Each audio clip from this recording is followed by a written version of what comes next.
general was dying when he threatened to end a hospital career with his last breath. Blood soaked the sheets beneath him, dark and spreading, slipping past the thin illusion of control he still clung to.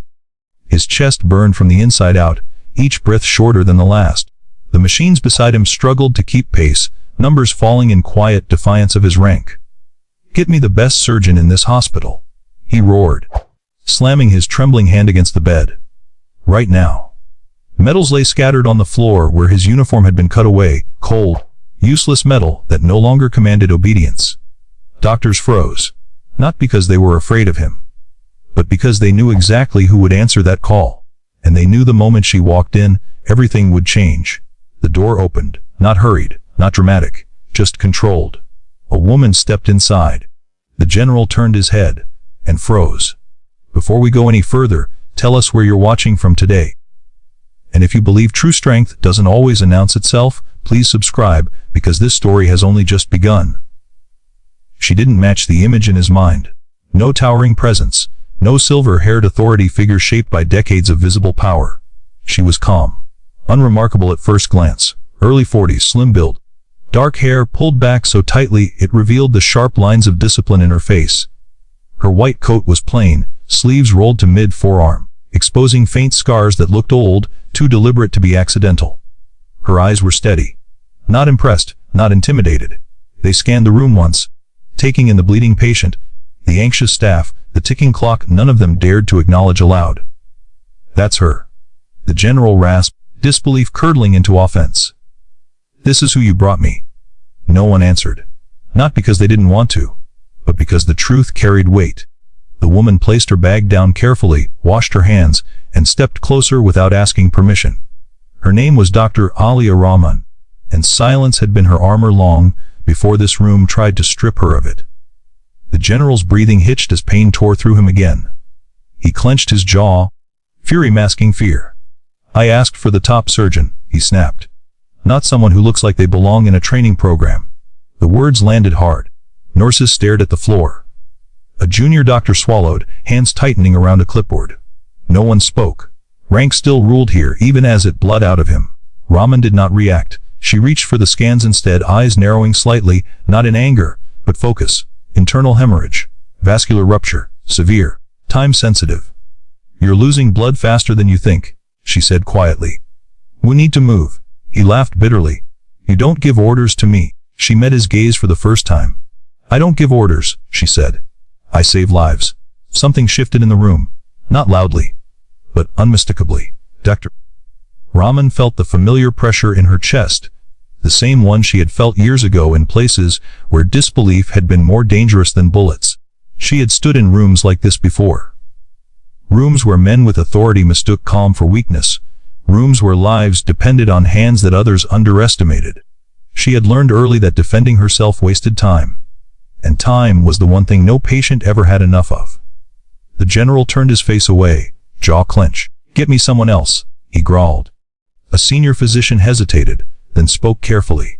"Sir, she is the hospital's top surgeon." Silence fell like a held breath. The general stared at him in disbelief, then back at her. "No," he said. "That's not possible." Dr. Rahman returned to the sink, washing her hands again with meticulous precision. Every movement was controlled, measured, like someone preparing for something far more dangerous than a surgery. She did not argue. She waited. Minutes passed. The general's strength drained visibly now. Sweat slicked his temples. His breathing turned shallow, uneven.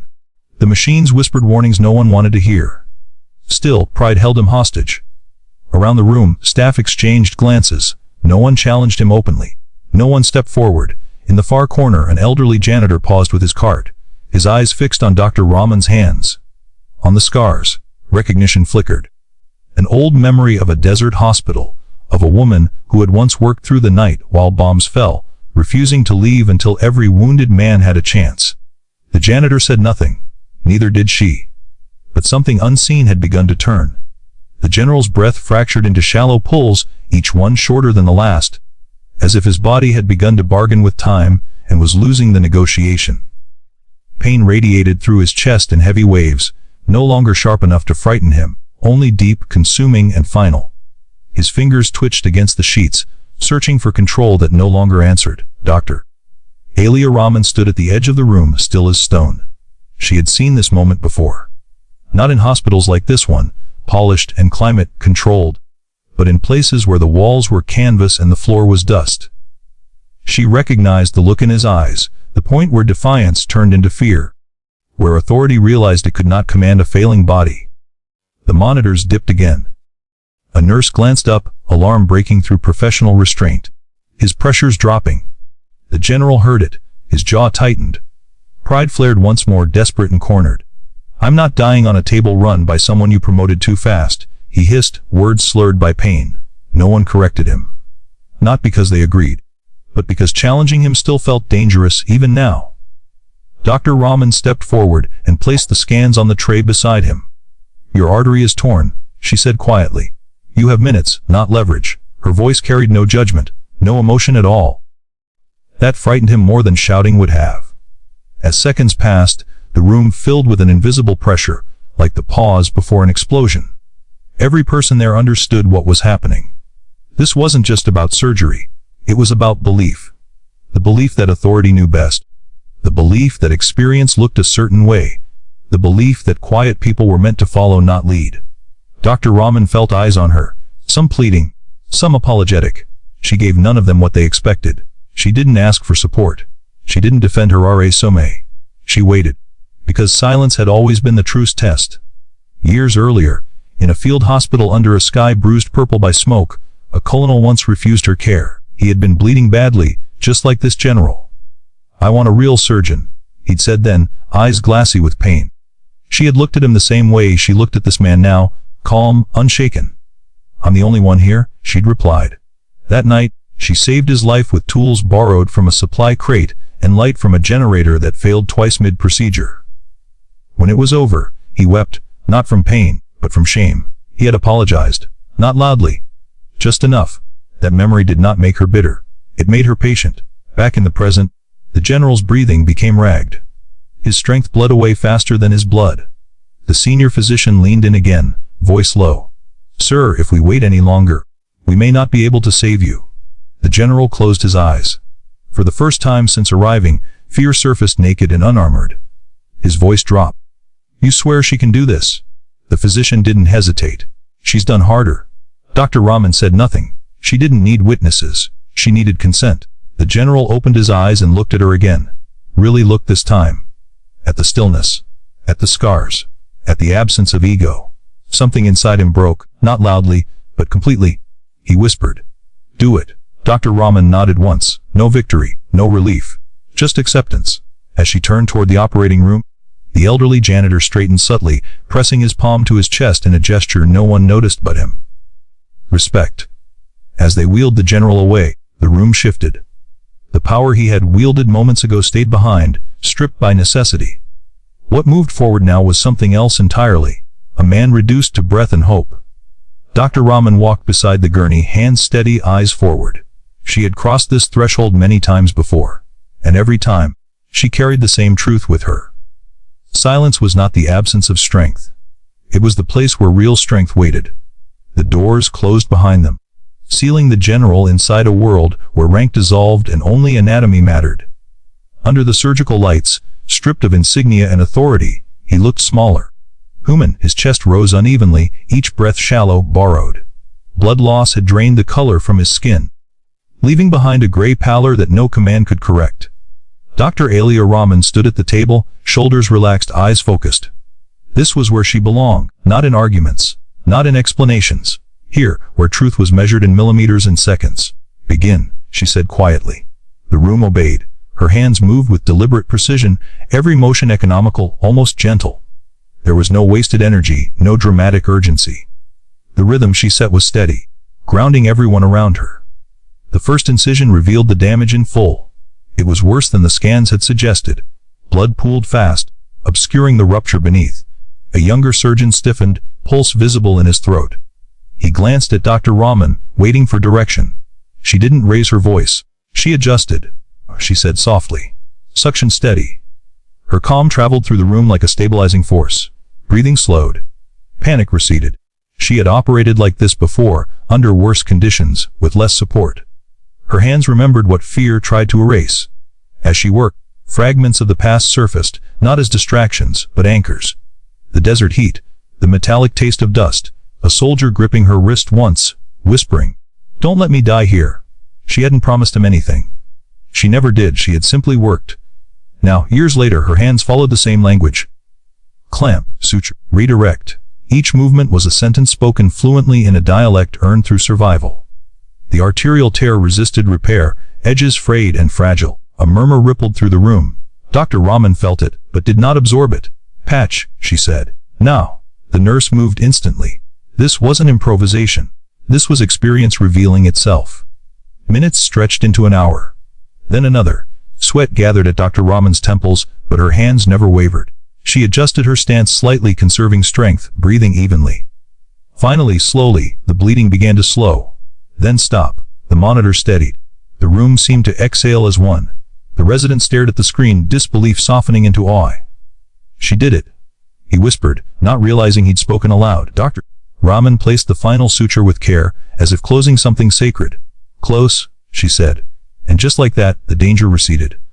When the surgery ended, there was no celebration, no raised voices, no congratulations shouted across the room. Just quiet. The kind that follows survival. Rahman removed her gloves and stepped back, gaze lingering on the patient for a single moment. Not pride, not relief, completion. She turned and left the room without waiting for recognition. Behind her, a nurse finally whispered what everyone felt. "I've never seen anything like that." The senior physician nodded slowly. "Most people never do," he said. "They just assume it doesn't exist." Hours later, the general stirred in recovery. Pain pulsed dully through his chest, controlled now, contained. The sharp edge of fear had dulled into something heavier, reflection. He remembered fragments, the woman's voice, her stillness, the moment he realized he had no leverage left. His eyes opened fully, and for the first time doubt, not pain, tightened his throat. Morning light slipped through the narrow hospital window, pale and unforgiving, revealing everything the night had stripped away. The general lay awake now. Not unconscious, not sedated. Awake enough to feel the weight of survival pressing on his chest, heavier than the surgical dressing. Each breath reminded him that he was still here, alive because someone he had dismissed had refused to be distracted by his pride. Around him, the room was quiet. No officers, no aides, just the low hum of machines and the distant rhythm of a hospital beginning another day. For the first time in decades, no one was waiting for his orders. He stared at the ceiling, replaying fragments he could not escape. The way she had stood, the absence of fear in her eyes. The moment his authority had failed, and she had not filled the space with ego, only competence. It unsettled him. He had built his life on command, on being obeyed before being understood. The battlefield had rewarded that instinct. But last night, command had meant nothing. Only skill had, only restraint. And only someone who did not need his approval had been capable of saving him. His throat tightened, not from pain, but from something far less familiar. Shame. When a nurse entered to check his vitals, he hesitated before speaking. "The surgeon," he said quietly. "I want to see her." The nurse paused, measuring him, then nodded. "I'll let her know." As she left, the general closed his eyes. He had faced courts, tribunals, and enemy fire without hesitation. This felt harder. Alia Rahman entered the room without ceremony. No entourage, no announcement. Just the same calm presence that had walked in when he'd been at his worst. She stood at the foot of the bed, reviewing his chart. "You'll recover," she said evenly. "If you follow instructions. No softness, no coldness." Professional truth, he swallowed. "You could have walked out," he said. "After the way I spoke to you." She met his eyes, not defensive, not proud. "I've seen worse," she replied. "And I don't choose patients based on how they treat me." The words landed harder than any reprimand. The general shifted, wincing. "It wasn't loud. It wasn't polished. It was bare. I judged you before you ever touched me. I trusted rank more than results." Dr. Rahman listened. She didn't rush him. Silence stretched, long enough to be uncomfortable. Then she spoke. "People often confuse confidence with noise," she said. "They're not the same thing." The general nodded slowly. "I won't make that mistake again." She closed the chart. "Good," she said. "Because the next patient may not survive your hesitation." There was no anger in her voice, only warning. The door was open. Outside, Nurses and residents had paused, pretending not to listen. They heard everything. A young resident felt something settle in his chest, something steady. A reminder of why he had chosen this profession. In the corner of the hallway, the elderly janitor stood with his cart. He bowed his head slightly, a silent acknowledgement offered to no one in particular. Justice did not always need an audience. The request did not come with ceremony. No official memo. No aides delivering messages in hushed tones. Just a quiet instruction passed down the hospital chain that morning. When the surgeon enters, everyone stands. No reason was given. None was needed. Later that day, Dr. Alia Rahman walked toward the recovery wing, unaware of what waited for her. Her steps were unhurried, her posture unchanged. The night's surgery had already been filed away in the private ledger she kept in her mind. Another life saved, another silence endured. She entered the room. The general was awake, dressed in a hospital gown now, rank replaced by vulnerability. Tubes traced lines across his chest like reminders of where arrogance had nearly cost him everything. As soon as she crossed the threshold, he pushed himself upright with visible effort.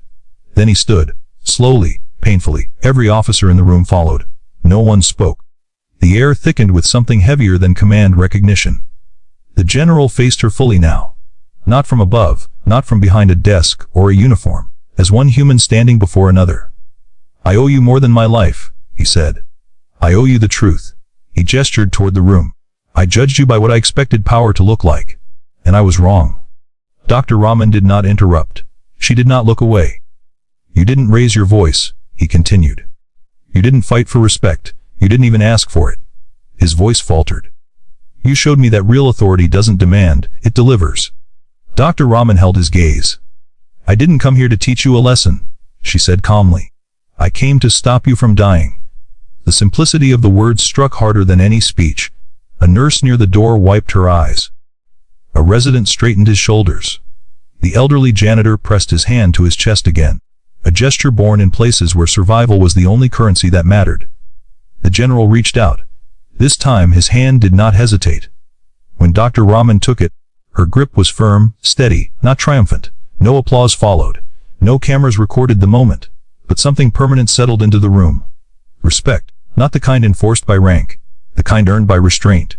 Later, in hushed conversations, the story spread, not exaggerated, not dramatized, just repeated carefully, as if the truth itself deserved protection. She never argued. Someone said, "She just saved him." Another replied, and the line that stayed, "Honor doesn't need permission to act." The hospital returned to its rhythm. Gurneys rolled, pages echoed. Lives continued to arrive broken and leave repaired or remembered. But something subtle had changed. It wasn't written in policy. It wasn't announced in meetings. It lived in pauses, in the way voices softened when Dr. Alia Rahman entered a room, in the way residents watched her hands before trusting their own, in the way assumptions hesitated before forming. Respect had taken root quietly. The general was discharged weeks later. No press, no speeches. He left the hospital walking slower than he had entered it, a faint scar visible beneath his collar, a line that reminded him daily of how close pride had come to ending everything. Before leaving, he requested one final meeting. Dr. Rahman stood with him near the window overlooking the city. Sunlight traced the edges of buildings, ordinary and unremarkable, yet alive. "I've commanded thousands," he said. "But I don't think I ever truly saw people." She listened without comment. "I won't undo the past," he continued, "but I can change what I honor going forward." She nodded once. "That's usually enough," she said. Nothing more was needed. Months passed. A new resident faced his first major surgery and remembered her stillness. A nurse found courage in restraint instead of volume. A patient, frightened and dismissive, softened when met with calm instead of confrontation. Dr. Rahman never mentioned the general, never corrected the stories that circulated quietly. She continued her work the same way she always had, focused, precise, uninterested in applause, because she had never needed validation. Only outcomes. One evening as she left late, the elderly janitor paused beside her. "You don't remember me," he said gently. She studied his face, then the way he stood. "I remember," she replied. He smiled. "That night overseas," he said. "You stayed when everyone else thought it was over." She inclined her head slightly. "Thank you for standing," he added. "Most people don't." She met his eyes. "Some of us learned early," she said. that silence can carry a lot of weight. There are stories that end with applause. And there are stories that end with something stronger. Understanding. Dr. Aliyah Rahman never asked to be believed. She never demanded space. She never raised her voice. She simply showed up, again and again, until the world had no choice but to notice. Because true power does not announce itself. It arrives quietly, does the work, and leaves behind lives still breathing. If this story resonated with you, remember this. The loudest person in the room is rarely the strongest, and the quietest hands often carry the heaviest responsibility.